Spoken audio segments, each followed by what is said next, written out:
रहा हूँ, विवेक द्विवेदी बोल दे रहा है। अगर बीजेपी गई तो फिर दोबारा लौट के नहीं आएगी, मैं बता दे रहा हूँ, विवेक द्विवेदी बोल दे रहा है। मैंने अपने परिवार को कन्विंस करके बीजेपी को वोट दिलवाया है, क्योंकि मुस्लिम लोग जल्दी वोट देना नहीं चाहते हैं। मेरी फैमिली भी नहीं देती थी, हम लोग नहीं देते थे, लेकिन योगी जी मंच पे आके चिल्लाते थे योग्य योग्य योग्य। वही सुन करके मैंने सोचा ये योग्य लोगों का चयन करेंगे। इनको डॉक्टर के पास लेकर जाइए। ये देखिए हमारे प्रदेश के भावी शिक्षक किस तरीके से जमीन पर पड़े हुए हैं। इसी भर्ती में मेरा उम्र है, खत्म हो गई है मेरी। बीजेपी सरकार मेरी बात नहीं सुन रही है मैम, और मैं ये कहना चाहूंगी कि ये लोग अच्छा नहीं कर रहे हैं, इनको मैं माफ नहीं करूंगी, इनको हम सभी लोग माफ नहीं करेंगे। प्रदेश में बेटियों का हाल देखिए, ये बेटियां सड़क पर पड़ी हुई हैं। सरकारें हम बनाते हैं और सरकारें हमारी शासक नहीं, जनप्रतिनिधि है। अगर हमारी आवाजें नहीं सुनेंगी, मैम परिवर्तन है संसार का नियम। ये कहा जाता है लोगों को रोजगार दे दिए गए, तो ये लाखों रोजगार में से ये छिटके हुए कौन लोग हैं जो सड़कों पर पड़े हुए हैं। यूपी का शिक्षक भूखा है, यूपी का शिक्षक भूखा है।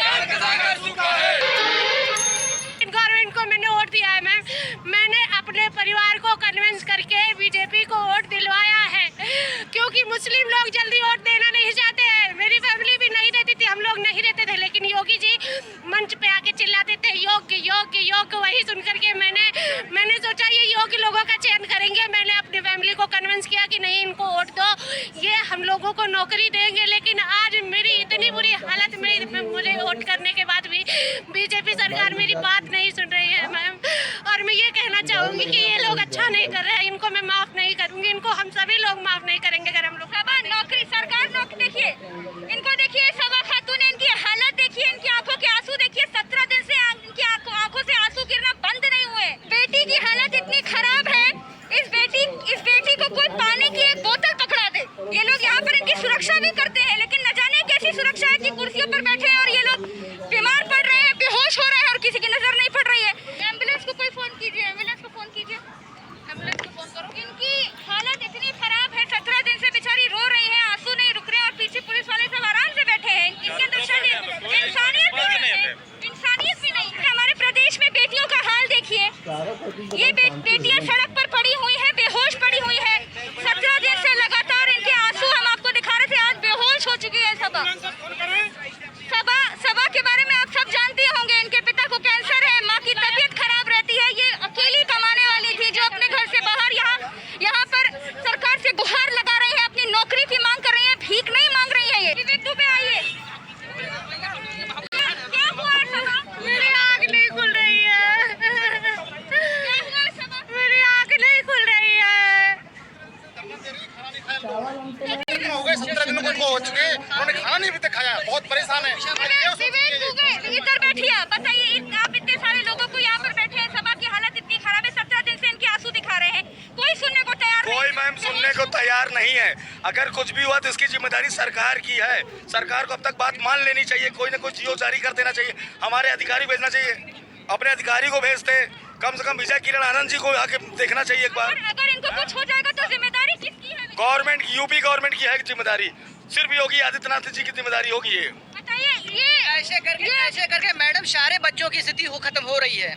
अब ये आपके सामने है, आप खाना नहीं खा पाती हूँ ना, यही भैया लोग लाके दे देते हैं, लेट हो जाता है। मैम यहाँ तक कंडीशन ये खराब, लोगों को पैसा नहीं है, हम अपने बैंक अकाउंट से पैसा निकाल खर्च कर रहे हैं। 110 115 वाले अभ्यर्थियों को नौकरी नहीं देते तो आप अन्याय कर रहे हैं। आपको तो शैक्षिक मेरिट लगानी नहीं चाहिए थी, आपको 150 नंबर पे ही सिलेक्शन करना चाहिए। आपने पक्षपात तो पहले कर दिया कि शैक्षिक मेरिट लगा दिया, सबके साथ आपने अन्याय किया है। अब भूखे प्यासे हम लोग बैठे रहते हैं, आप लोग सुख देने नहीं आते, आप लोग ऐसे बैठे रहते हैं, कब तक हम लोग रहेंगे बताइए। यहाँ पे अगर कोई कैजुअलिटी हो गई तो उसकी जिम्मेदारी आप होगी।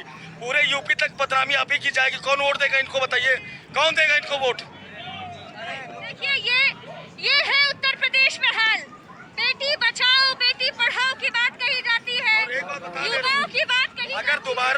अगर बीजेपी गई तो फिर दोबारा लौट के नहीं आएगी, मैं बता दे रहा हूँ, विवेक द्विवेदी बोल दे रहा है।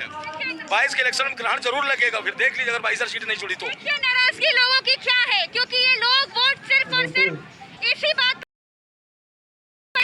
और इनके तमाम मुद्दे होते हैं, इन्हीं मुद्दों पर सरकार बनाई जाती है और गिराई भी जाती है। तो बात ये है कि आप देखिए उत्तर प्रदेश में कहा जाता है कि बेटियों को सुरक्षा मिलती है, ये कहा जाता है लोगों को रोजगार दे दिए गए, तो ये लाखों रोजगार बारिश का मौसम है, पकौड़ों का सीजन चरम पर है, रोजगार सृजन का समय है, लेकिन ये लोग रोजगार नहीं अपनी नौकरी की मांग कर रहे हैं। कहते हैं कि ये पढ़े लिखे लोग सारी परीक्षाएं पास कर चुके हैं, लेकिन फिर भी बेरोजगार सड़कों पर पड़े हुए हैं। मतलब की दुनिया में एक सीधा सा सवाल है कि इन लोगों के पास पढ़ाई लिखाई के अलावा और क्या है कि सरकार इन लोगों को नौकरी दे दे। नौकरी मिलती नहीं है क्या? शिक्षा मंत्री के भाई को EWS में मिली थी, इनको क्यों नहीं मिल रही है? ये लोग 17 दिन से लगातार सड़कों पर भूखे प्यासे। इससे क्या इम्यूनिटी बढ़ेगी? वॉकिंग करो, वॉकिंग। कुछ भी है इम्यूनिटी से बेरोजगार पड़े हैं। सरकार इनकी क्यों नहीं सुन रही है और सरकार इनको नौकरी क्यों दे दे? आज इसी पर बात करेंगे। आपको ऐसा क्यों लगता है कि सरकार आपको नौकरी दे दे?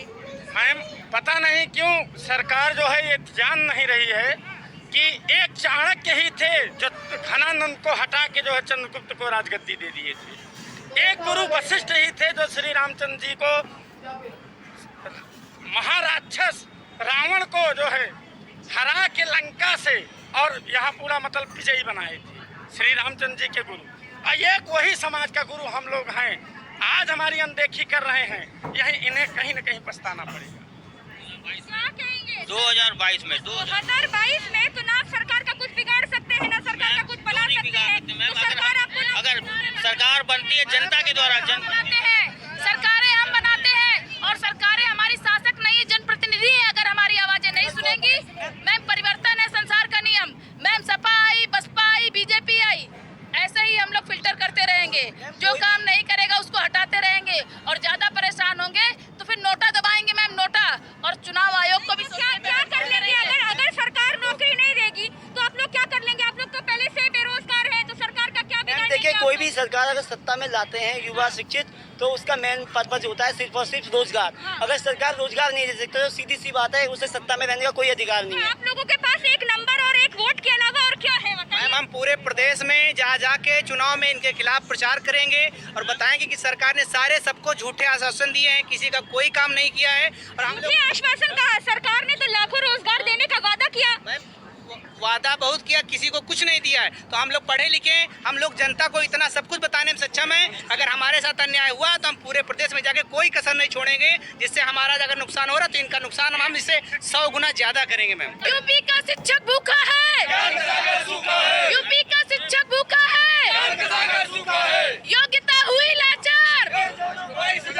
क्या कहेंगे आप? कहाँ से आए? समस्या यही है कि ये 22,000 सीट जोड़ दिया जाए और जल्द से जल्द सबको नियुक्ति पत्र दिया जाए। कहाँ से आए हो भैया?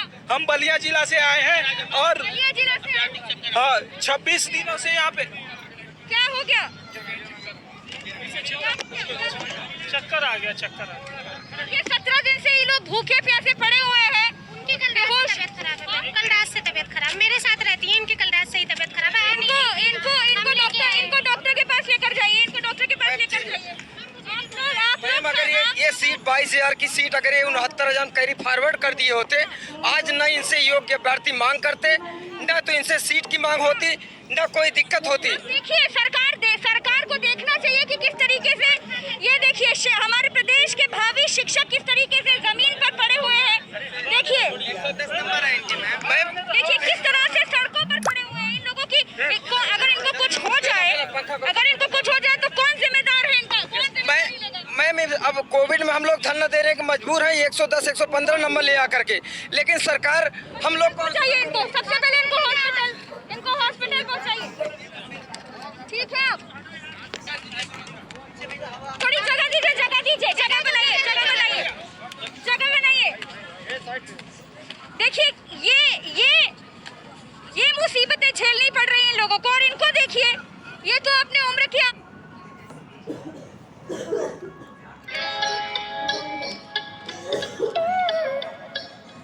आखिरी पड़ाव में है। इनकी क्या बोल रहे हैं?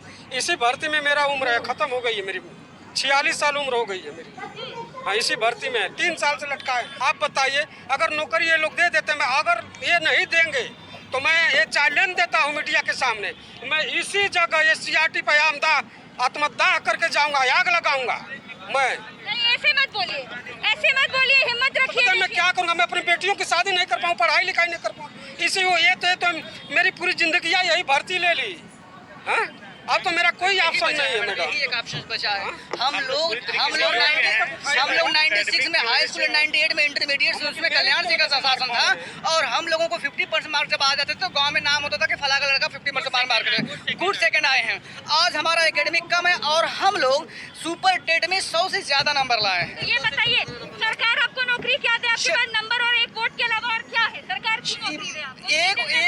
एक नंबर और एक वोट को कम नहीं आंकना चाहिए मैडम। एक वोट से सरकार बन जाती है, सरकार बिगड़ जाती है। हम यहाँ पे राजनीति करने अलग नहीं है, हम लोग शिक्षक है मैम, हम लोग शिक्षक स्कूलों में पढ़ाते हैं। अगर बच्चों को हम लोग ये ज्ञान दे सकते हैं कि हमें देश के लिए कुछ करना है तो फिर किसी पार्टी के लिए भी हम लोग द्वेष भर सकते हैं। अगर ये हमारी मांगे पूरी नहीं हुई तो 2022 के चुनाव में और उसके आगे भी चुनाव में बच्चों, ये सभी शिक्षक है, हर शिक्षक अगर अपने स्कूल में 500 बच्चों को भी पढ़ाता होगा ना तो 500 परिवारों के लिए ये समझ लीजिए बीजेपी के लिए खतरा होगा। और ये मैं कह रहा हूँ हम 22,000 नहीं है, 22 लाख है। अगर सरकार समझती होगी 22,000 है। 22,000 लोग हैं जो 69,000 भर्ती में अपने 22,000 लोगों को जोड़ने की बात कर रहे हैं। ये सबा खान है, इनको आप अच्छे से पहचानते होंगे। सबा खातून है, अच्छे से पहचानते होंगे आप लोग इनके आंसू याद होंगे। सबा आपको उस दिन ऊपर मिलाने ले गए थे, कुछ हुआ? नहीं मैम, कुछ नहीं हुआ, कोई नहीं आया। और मैं 17 दिन से यहाँ पे बैठी हूँ। मेरे जो भी पैसे घर से लेके आई थी 1,000-1,500 रुपये, मेरे सारे पैसे खर्च हो गए हैं। और मैं गुहार लगा रही हूँ गवर्नमेंट से कि मेरे पिताजी को कैंसर है, मेरी अम्मी को डायबिटीज